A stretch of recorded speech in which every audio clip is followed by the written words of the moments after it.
Hello, my glamorous people. Welcome back to another episode of the Not As Glamorous podcast. If you're watching this on YouTube, make sure to like, comment, and subscribe. It really helps support the channel, and I would greatly appreciate it. And if you're listening to this on Apple Podcasts or Spotify, go ahead and hit the follow the show, leave a rating and a review when you get a chance. Also, just a reminder, this podcast does have visual version on YouTube if you're listening to this just audibly. So if you love seeing the conversation, make sure to check it out there. All right, so let's go ahead and get into today's episode. Since it's February, I wanted to do something a little bit different. Instead of focusing on romantic love, relationships, and dating, and Valentine's Day, and all of that, I wanted to talk about love in every direction. And we're starting with the most important relationship of them all, my relationship with God, because every other form of love in my life flows from this one. One thing that I've learned, and honestly, I'm still learning, is that loving God isn't just something that you say. It's actually something that you practice. It's very easy to say, I love God, I'm all about God. But love shows up in patterns, not just words. It shows up in what you do consistently. Just like any other relationship, love with God requires the same thing. It requires time, consistency, communication, and intention. And I really want to pause there for a moment because we understand this concept well in human relationships, but we sometimes forget when it comes to God. If you never spend time with someone, you wouldn't really expect a closeness or to have that trust. If you never talk to someone, then how do you expect to build a meaningful connection with them? If a person were to only show up when they needed something, you really call that intimacy. So why do we expect deep intimacy with God without the deep investment? You can't expect intimacy if you never show up. And in this season of my life, God has been teaching me how to show up differently. Not perfectly, but intentionally. I've learned to start my day with Him and also end my night with Him as well. And sometimes they look very different, just depending on the day that I'm having. Some mornings it's prayer. Some mornings it's worship and listening to my favorite gospel playlist. Or it's me doing my daily devotion where I'm trying to read the Bible for the entire year and I'm reading 20 minutes of scripture. Some mornings it's just, me sitting quietly before I reach for my phone and do my little morning scroll. At night, sometimes I like to journal. Sometimes I reflect and I tell God about my day. Some nights I just kind of sit in my extensive thoughts and just simply thank Him for just getting me through the day. Or I could just sit in silence. I've learned that loving God doesn't always mean talking. Sometimes it means listening. We forget, that prayer is just like a conversation, and it works two ways. Let God talk as well. Stop talking all the time. We need to listen. We tend to forget that we have two ears and one mouth for a reason. So sometimes we just need to sit still long enough to hear Him and listen to the downloads He's trying to give us. Another way I like to show my love for God is through obedience.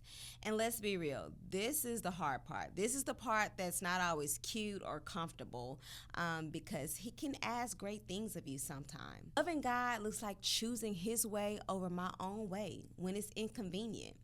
It looks like following His commandments even when my flesh wants to do something else. It could be me saying no when I'd rather truly say yes. It looks like trusting Him when I don't have clarity just yet. Obedience is one of those purest forms of love because obedience is saying to God, I trust you. I trust you more than I trust myself. And honestly, that's not easy, especially when you're independent, when you're used to figuring things out on your own, when you've learned to truly rely on yourself. But loving God has required me to unlearn self-reliance and relearn surrender.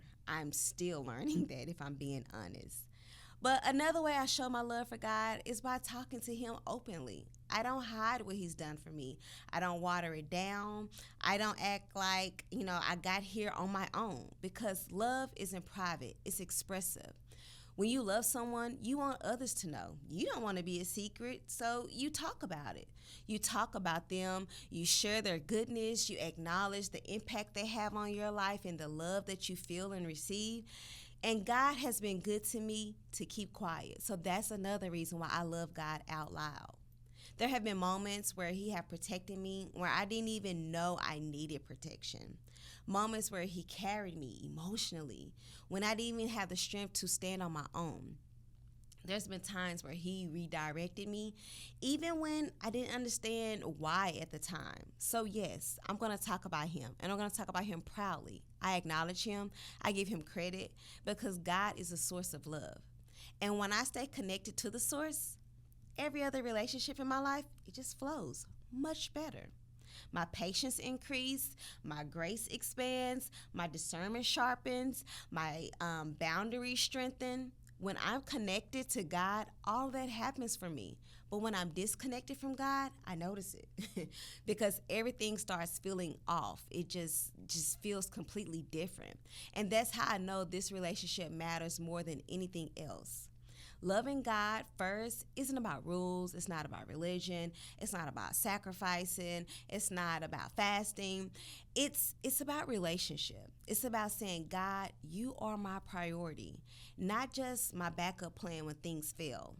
It's about inviting Him into my mornings, into my decisions, my thoughts, my conversation, and who I am becoming. And the more I love God intentionally, the more I have to give everywhere else in my other relationships. So I want to end with this question. I want to leave you with this question. How do you show love to God in your daily life? And when I ask that, I don't mean it in a perfect way. I mean it in a real way. Like, how do you show love to God in your everyday life? Is it, quiet time in the morning? Do you have like quiet moments throughout the day? Is it how you start out your day? Is it how you respond when things don't go your way? Is it in obedience when He tells you to do something? Is it obedience when no one sees what you're doing? A lot of times we think loving God has to look really big and grand, but it actually can start really small, especially in the morning. And that's why I wrote a blog on my website that's called Start with God and why your mornings matter more than you think. I'm talking about how you can start your day with God and how this sets the tone throughout your thoughts, throughout your emotions, and your decisions throughout the day. So if you've been feeling rushed or overwhelmed or disconnected, I really do believe that this blog is going to help you reset. So that's what I have for you today. If this episode spoke to you, I'd love for you to leave a review, drop a comment, and let me know that what loving God looks like for you in this season. So be sure that you're subscribed so that you don't miss the next episode in this love series, because next we're talking about what it's like loving me, yourself. Well, I love you guys, and I'll talk to you on the next one. Peace out.